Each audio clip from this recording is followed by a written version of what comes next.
Honda की bike है 125 CC की, और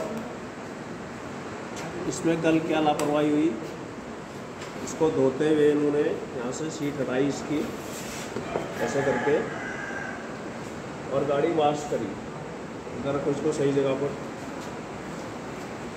वॉशिंग के समय इनसे ये लापरवाही हुई कि इन्होंने जो पाइप था पानी का वो इस जगह पर, ये क्या है, ये एयर इनटेक है एयर फिल्टर के लिए, इसके अंदर पानी चला गया है, जिस कारण से क्या होता है, अगर किसी भी इनटेक सिस्टम में एयर फिल्टर में यदि पानी चला जाएगा तो फिल्टर पूरी तरह से ख़राब हो जाता है, विशेषकर तब यदि वो फिल्टर आपका ड्राई टाइप का है, ठीक है। तो उसी फिल्टर को हम खोलेंगे और उसमें से पानी निकालेंगे। जाहिर है कि जब इसमें पानी गया तो इसके हाउसिंग में पानी होगा भरा हुआ, और जो एलिमेंट है उसमें भी कहीं ना कहीं पानी की कुछ ना कुछ रिएक्शन हो रखा होगा, ठीक है। तो ये इसकी पूरा एयर फिल्टर हाउसिंग है यहाँ से यहाँ तक। अब इसको कंप्लीट अगर हमें निकालना पड़ेगा तो हमें क्या क्या इसमें आइटम खोलने पड़ेंगे, इसके साइड के दोनों फाइंडर और टैंक का बोल्ट, क्योंकि जब तक टैंक ऊपर नहीं होगा तब तक इस टैंक की जो ये साइड है इसकी, ये फिल्टर को बाहर नहीं आने देगी, ठीक है। शुरू करते हैं इसको खोलना। सबसे पहले लेफ्ट साइड से देख लेते हैं, इधर इसमें एक स्क्रू लगा है यहाँ पर, पहले इसको लूज करेंगे, ठीक है। और जो भी नट बोल्ट खुलेंगे उसको सुरक्षित रखेंगे, यहाँ पर ट्रे कर सकें कोई ना। इसके बाद इसमें क्या है, ये लॉक है प्लास्टिक के, जगह जगह पर दिए हुए, इन लॉकों को बहुत सावधानी के साथ खींचना है, ठीक है। ऐसा नहीं कि बीच से पकड़ के खींच दिया, ये टूट सकता है। तो हमेशा खोलने के बाद सावधानी क्या करेंगे, कभी भी किसी भी बाइक का यदि ऐसा पार्ट्स खोलते हो जिसमें पेंट है, उसको उल्टा करके नहीं रखना है, बल्कि उसको सीधा रखना है, इसलिए ताकि नीचे धूल मिट्टी से इसमें स्क्रैचिंग ना आए। आगे वो समझ में, सीधा रखेंगे वहाँ पर वो गमले उठा के बाहर रख देगा, गमले का फाइंडर के साथ हमने इसको लूज करना है ऐसे, और इसका स्क्रू भी नीचे सुरक्षित रख देना है, औजारों को सही रखना है। और इसमें जो लॉक है, इन लॉकों को सावधानीपूर्वक खोलना है, ठीक है। ये लॉक है, इसमें 1 2 एक ये 3 लॉक, ठीक। और इसमें सुरक्षित जगह ये है जहाँ पर ना किसी का पैर पड़े, ना इसमें कोई स्क्रैचिंग आए। अब एयर फिल्टर हाउसिंग है, तो हाउसिंग क्या है, कंप्लीट यहाँ से वहाँ तक एक पूरी पार से पार तक है। इतनी बड़ी हाउसिंग को निकालने के लिए जगह बनानी पड़ेगी, उससे संबंधित जितने भी एक्स्ट्रा लगे हुए हैं उनको खोलना पड़ेगा। इस एयर फिल्टर में ये 4 स्क्रू हैं, इधर देख रहे हैं, एक यहाँ पर है, ठीक, ऐसा ही एक इस कोने में है, और यहाँ नीचे है तीसरा, और एक है यहाँ पर ये है, ठीक है। अब ये चारों स्क्रू लूज करके हमने क्या करा, हाउसिंग को तो आधा पार्ट्स उसका लूज कर दिया है, लेकिन ये बाहर नहीं आ रहा है ना। इसको बाहर निकालने के लिए इस टैंक की रूट को हमें लूज करना पड़ेगा और टैंक को ऊपर उठाना पड़ेगा। इसके लिए 12 नंबर का शॉकी, इससे हम इसको लूज करेंगे।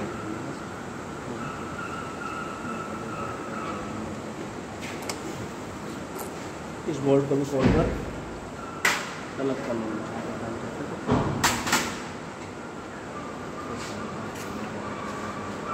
टैंक यूनिट थोड़ी सी ऊपर उड़ जाएगी ऐसे, और ये हाउसिंग बाहर निकालो इसको।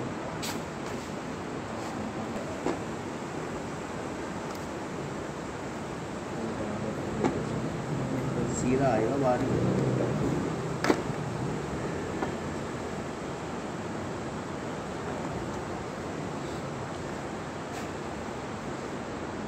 टैंक यूनिट पकड़ ऊपर करके रख ऐसे ही। बहुत सी चीज़ें गाड़ी में एकदम फिक्स होती हैं, निकालने में काफ़ी कठिनाई आती है। उनमें से एक ये भी नज़र आ रही है उसमें, लेकिन हमने क्या करा, इसको सुरक्षित बाहर निकाला। ये देखो एयर फिल्टर का, ठीक है। यहाँ से इसमें ड्राई टाइप का एयर फिल्टर है, ठीक। इसको सुखाना पड़ेगा बाहर, इसमें नमी आ गई। और यहाँ पर देखो इसमें स्टील की जाली भी है। तो ये क्या है, ये प्राइमरी वो है, सेकेंडरी है। धूल मिट्टी इसमें छन जाएगा और फिर यहाँ से कार्बोरेटर में होगा इसका। नो सर, इसको इस टाइप की गाड़ी है ये। विभिन्न प्रकार के इसमें सेंसर्स और एक्चुएटर्स लगे हुए हैं। इसमें सीओ यानी कि इलेक्ट्रॉनिक कंट्रोल यूनिट पूरी है। इसके कपलर हैं लगे हुए दोनों। इसमें कंट्रोल सिस्टम का होगा और इंजन मैनेजमेंट का होगा। दो चीज़ें इसमें पूरी तरह से हैं।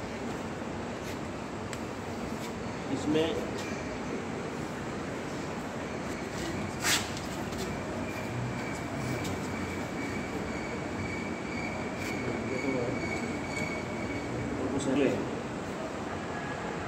पॉजिटिव क्रैंक केस वेंटिलेशन, ये है वो।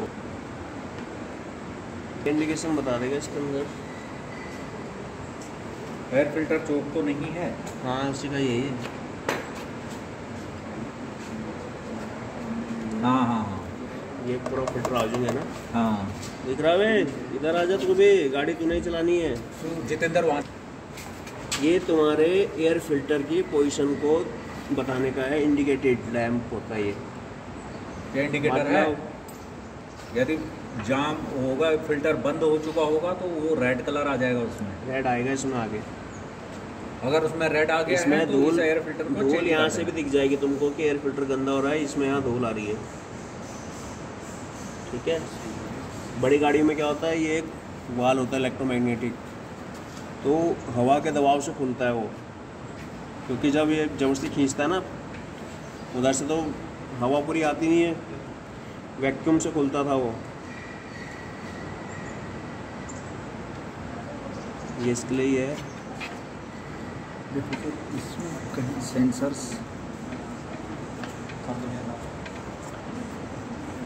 Total body, throttle position sensor, accelerator position sensor. इसमें कोई एक्सीलरेटर केबल नहीं है, बल्कि एक्सीलरेटर में क्या है, एक पोटेंशियो मीटर है।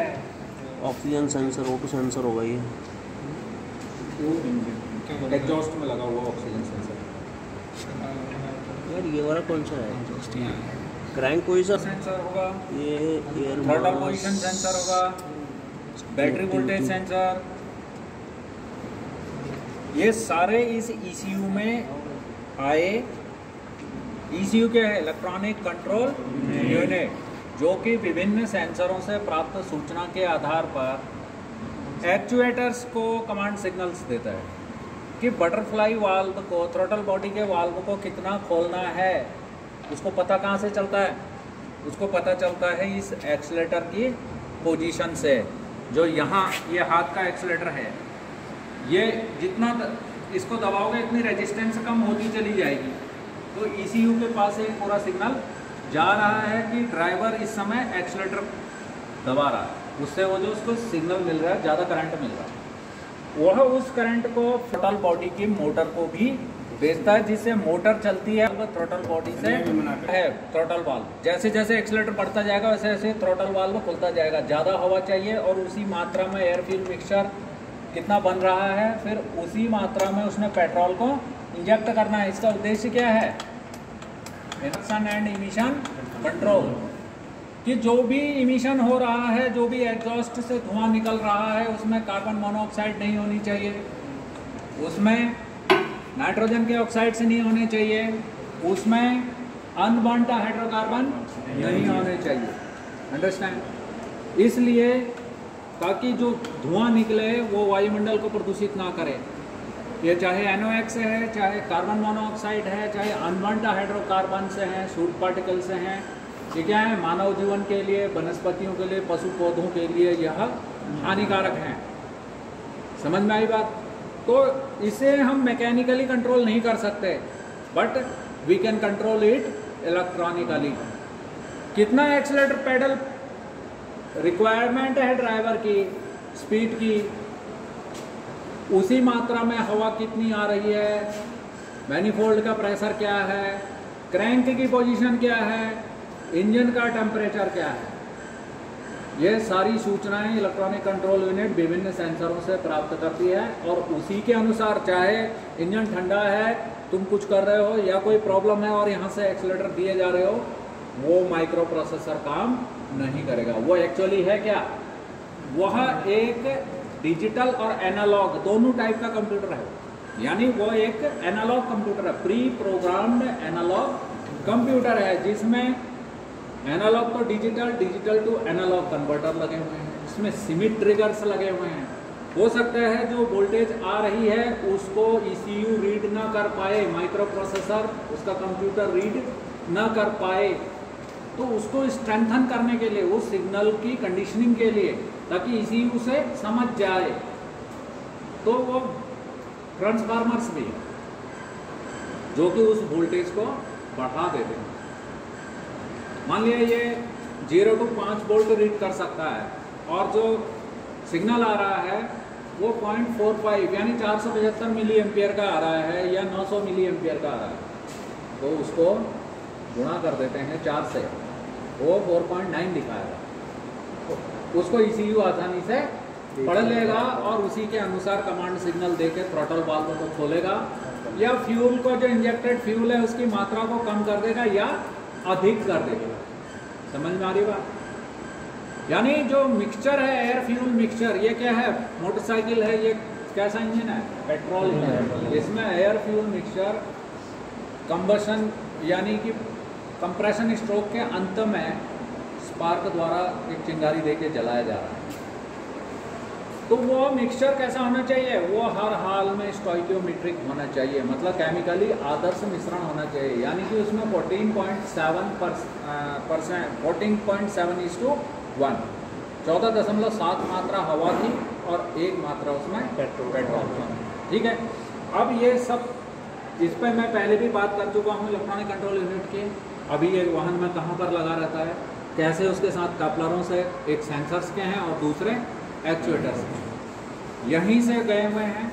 प्रत्येक सेंसर पे इसके जो वायरिंग हार्नेस है, ये सारी क्या कहलाती है? ये वायरिंग हार्नेस है। इसके कपलर्स पे वहाँ पर लिखा भी हुआ है ये कौन सा सेंसर। अभी इसका जो एयर फिल्टर है वो गीला हुआ है, तो उसे हम सुखाएंगे कैसे? एयर टैंक से उसमें हवा मारेंगे, धूप में सुखाएंगे थोड़ा, और उसके बाद उसे हवा मारेंगे तो साफ दिख रहा है, उसे कर लेंगे। इस एयर टैंक की, इस जो कंप्रेसर है, इसके साथ बहुत सारी सावधानियां रखनी है, क्योंकि वायुमंडल में नमी रहती है। तो ये जो भी, जब हम इसे ऑन करते हैं तो इसके अंदर भी ये V टाइप का इंजन है, ये जो इलेक्ट्रिकली चल रहा है। एक ही क्रैंक शाफ्ट है, उसमें 2 पिस्टन बने हुए। ये पिस्टन जब डाउनवर्ड मूवमेंट में ये सक्शन कर रहे हैं, मैंने तुम्हें सिरिंज दिखाई थी ना, सिरिंज में किस तरह से, या तुम पिचकारी भरते हो, पिचकारी में कैसे पानी भरता है, सक्शन के कारण।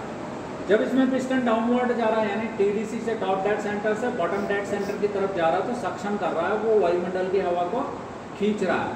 पर जब वो अपवर्ड मूवमेंट में आ रहा है, तो अपवर्ड मूवमेंट कर रहा है, मतलब ऊपर की तरफ आ रहा है, तो उस समय जब वो नीचे जा रहा है तो इनलेट वाल्व खुल रहा है, और जब वो ऊपर को आ रहा है तो उस समय इसका आउटलेट वाल्व बोलेंगे उसको। एग्जॉस्ट इंजन में होगा, इसमें होगा आउटलेट।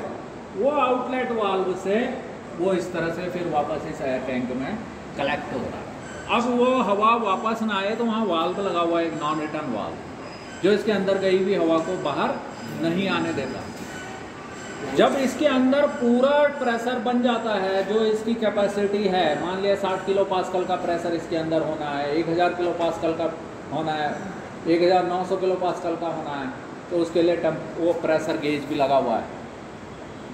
वो प्रेशर गेज के साथ साथ इसमें एक वाल्व भी लगा हुआ है, सिस्टम प्रोटेक्शन वाल्व,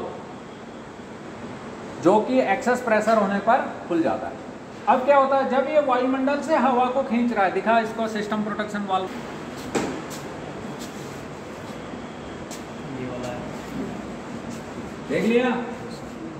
वो इसका आउटलेट पाइप है, जहां भी ले जाना है उसके साथ एक कॉक लगा है, इसको घुमा खोल, कैसे खोलते कैसे बंद करते हैं, ये खुल गया और इसे बंद कर। इसके साथ सावधानी क्या करनी है, जो भी हवा ये एटमॉस्फेयर से खींच रहा, हवा में इतनी नमी है, वो नमी भी सारी की सारी इस टैंक में चली जा रही है और बाद में ठंडी होकर वो वापस लिक्विफाइड होकर इस टैंक के नीचे पानी बन जाता है, वो पानी के रूप में जमा हो जाती है। और पानी, और ये टैंक किसका है, मेटल का, स्टील का है, इसके अंदर जंग लग सकता है, रस्टिंग हो सकती है, कोरोजन हो सकता है, क्योंकि ब्लो बाई भी हो रहा है। इसके अंदर जो लुब्रिकेंट भरा हुआ है, यहाँ ये इसका गेज है, जिसके द्वारा लुब्रिकेंट का गेज नापा जाता है कि इसमें लुब्रिकेंट का लेवल क्या है। वो लुब्रिकेंट भी नीचे लीक हो सकता है, वो क्या है, हाइड्रोकार्बन है, उसमें बहुत सारे एडिटिव्स मिले हुए हैं, जो कोरोजन भी कर सकता है टैंक में। तो समय समय पर इसका ड्रेन प्लग खोल के ये इसका गेज है, साफ है, ये अप टू लेवल है, और इसकी विस्कोसिटी भी सर आपके सामने नाप के बता रहे हैं, सही है, विस्कोसिटी, और क्लीन है। मेन बात है कि यह बिल्कुल साफ है, और उसके अंदर विस्कोसिटी भी प्रॉपर है, लेवल भी पूरा है। लुब्रिकेंट क्यों आवश्यक है, रिसावट को कम करने के लिए, फ्रिक्शन के द्वारा उत्पन्न हीट को एब्जॉर्ब करने के लिए। Very good. तो जैसे कल हमने इसका ड्रेन प्लग खोला था, कितना पानी निकला इसके अंदर से, आधा लीटर। शाम को जब भी वर्कशॉप क्लोज करनी है, वो ड्रेन कॉक को, उधर वाले जो आउटलेट कॉक है, इसको खोल देना है। इसके अंदर बिल्कुल भी हवा नहीं रहनी चाहिए, हवा ठंडी होगी तो क्या करेंगे, समझ में आ गई। फिर खुला छोड़ दोगे तो हवा, तो फिर इसके अंदर लो प्रेशर का एरिया बन जाएगा, फिर हवा घुस जाएगी। नमी हमेशा पानी बनती है, इसलिए इसे खोल के जब इसके पूरा 0 पे आ जाता है, फिर इसे टाइट करके लगा। तो अभी जो जैसे वो ड्रेन प्लग खोला था, उसको वहीं लगाओ, चल सुबह। ऑटोमेटिक कट है, इलेक्ट्रिकल प्राइस है, जितना इसमें एक्स्ट्रा प्रेशर बन जाएगा कैपेसिटी ज़्यादा, यहाँ से इस पाइप से जाएगा, वहाँ जा रहा है पाइप, और आगे से ऐसे जुड़ जाएगा नीचे, जो इलेक्ट्रिसिटी जाओगी कट ऑफ हो जाएगी, और जो एक्स्ट्रा प्रेशर है वो फिर तुम्हारे शिफ्ट के बाद से बाहर आ जाएगा। ये इसलिए बनाया गया है ताकि टैंक भविष्य में कभी भी ओवर से ना फटे। राइट हो गया। एक्सेस प्रेशर के लिए ये इलेक्ट्रिकली भी, अरे एक पाइप कैसे अंदर एक्सेस प्रेशर हो जाएगा, तो यहाँ से ये प्रेशर पाइप दिखा दो, ये पाइप, इस पाइप के रास्ते ये प्रेशर कहाँ जाएगा, कहाँ जा रहा है वो पाइप, कहाँ जा रहा है, देखो इसके नीचे से होता हो कहाँ है ये इसी यूनिट में जा रहा है, कट ऑफ, ये कट आउट है, ऑटो कट है। ये प्रेशर हवा का फिर इसके अंदर जाएगा और वो उसके डायफ्राम को ऊपर कर देगा। डायफ्राम में क्या होगा, उसके साथ ही 2 पॉइंट है जो कि बिजली कनेक्टिंग इस मोटर के लिए जो आ रही है वायरिंग, देख रहे हो यहाँ से इसमें आ रही है, इसको खोल के दिखा दो,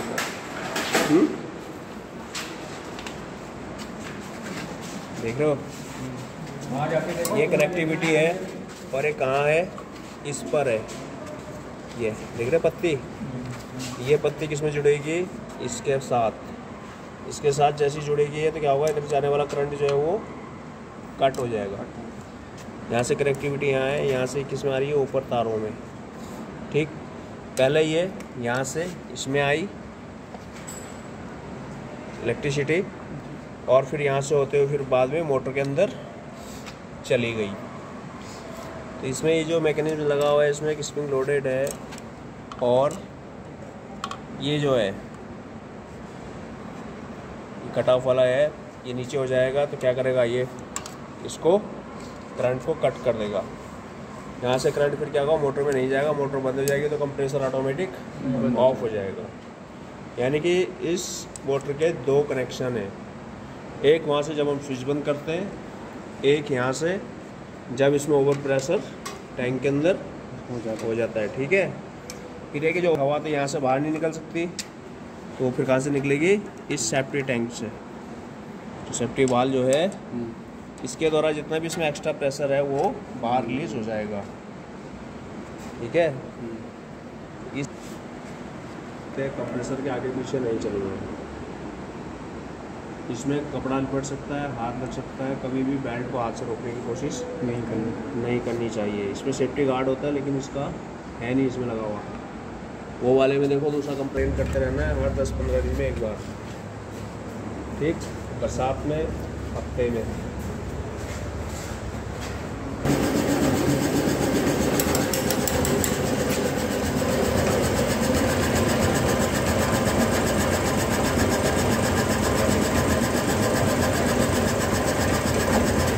ये साफ लिखा हुआ है इसमें।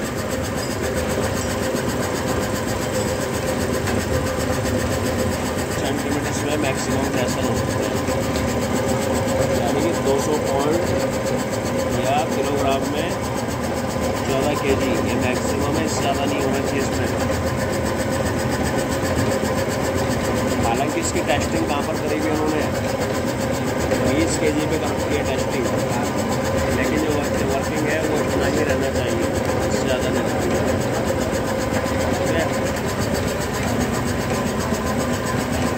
टैंक शाफ्ट के RPM में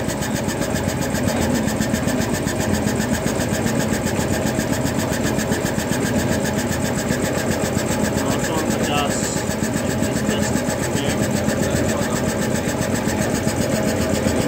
पिस्टन कितना यहाँ से यहाँ तक 950 का पता हो।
साइड ये जो है हमेशा फिल्टर उल्टा सीधा पहचानना हो तो जिधर वो गंदा होगा समझो वो बाहर की साइड का है। ये फिल्टरों के हवा अगर निकल जाती है ये हमेशा साफ रहेगी। जब भी साफ करेंगे इधर से करेंगे रिवर्स इसमें जो भी मिट्टी धूल से वो ढेर कम रखे वो कारण उसके फिल्टर चले जाएँ और फिल्टर साफ हो जाए। ठीक है, एयर फिल्टर साफ